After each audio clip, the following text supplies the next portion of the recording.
At some point, I realized the problem wasn't that we didn't have enough opportunities.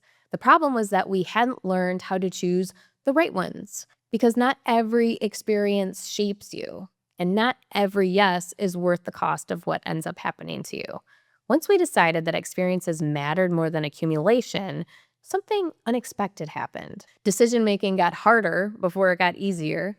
Because when you stop living on autopilot, you actually have to choose. And choosing means letting some things go. We started realizing that if we said yes to everything that sounded good, meaningful experiences would still get crowded out by busyness. So we had to slow down and ask different questions. Can we make it work? Can we fit this in? Can we manage our schedule? But Greece and Turkey changed that for us because those experiences didn't just fill time, they formed us.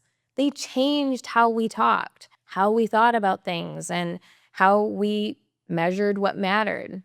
And that made us realize something important. You do something exciting, you take pictures, you come home, you do all the things, and within weeks, it's just another memory filed away. But then there are other moments, the ones that will stay with you forever. They change the way you think, they change how you show up in the world, and they become reference points. Greece and Turkey were like that for us when we went on that vacation, not because they were impressive, but because they slowed us down. They stretched us. They invited conversations we didn't even know that we needed. And we realized those were the kinds of experiences worth protecting our space for. This is where it gets really, really practical, but still personal. When we started planning the RV trip, we didn't ask, how do we make this a perfect vacation? We asked, what do we want this to create for our family?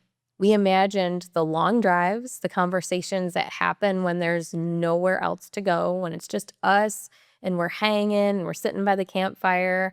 We talked about the problem solvings, the frustration, the togetherness. Same with the Caribbean cruise. We didn't choose it because it was flashy. We chose it because it was a rhythmatic opportunity for us just to be. So instead of focusing on rushing through and getting things done, we weren't going to be splitting up. We were going to be constantly pulled in different directions. We decided that we were going to be choosing experiences intentionally because that meant saying no to a lot of other things that potentially looked really, really good on paper. And we didn't want to have extra commitments, overpacked schedules, and things that didn't align with what we actually valued. And at first that felt really, really uncomfortable. It was like, oh man, I don't know about this. But in the end analysis, saying no was so beneficial because we realized something. Every yes that you say, every yes that you commit to costs you something, whether it's time, energy, attention. And we wanted to spend those intentionally. So when we sat our kids and we expressed how important this was to us, we started living it. We talked about it.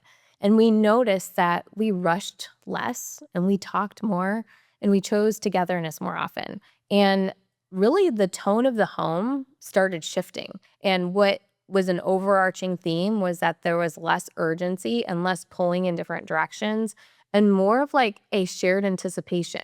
And that told me that we were making the right kinds of choices, because bringing everything up and bringing us all together, rising and doing things bigger, isn't about doing things in a way that it's going to exhaust you. It's about doing the aligned things that reinforce who you are becoming, things that support the kind of life you want to be living 5, 10, 20 years from now, because the experiences you repeat become the story that you live inside. So I really want y'all to hear what I'm saying today. You don't need to overhaul everything. You don't need international travel or big plans.